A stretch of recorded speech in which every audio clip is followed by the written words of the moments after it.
Let's do our beach swimming makeup. For base, I'm gonna be using a sunscreen na mataas yung SPF. Actually, wala naman ako mga foundation, ganun. I just want a presentable looking face pag nag-meet kami ng mga sea creatures.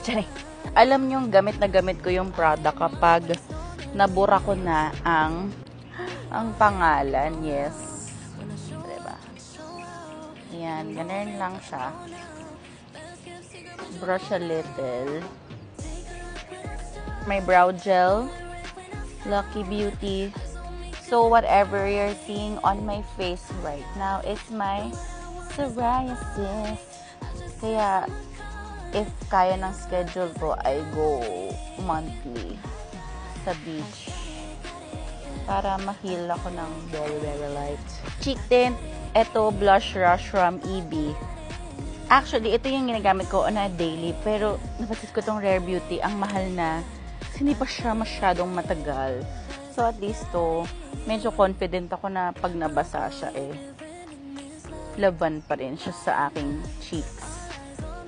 So, support local tayo, mga sister. Let's go. Ilaban na natin. Basta gradient lip, girl. Wala nang set ng face to kasi, hello, mababasa din. And then, just putting on my lip glow. Lang yung meron ako. Okay lang yan. Okay lang yan. Glowing, ganun. Apply ko lang siya sa buong cheeks ko. Why not? Ganun din naman ang ending. Lastly, is this cream cheek bronzer from Issey & Co. Para lang medyo ma-define yung face. Gusto ko lang naman paalagan yung baba ko.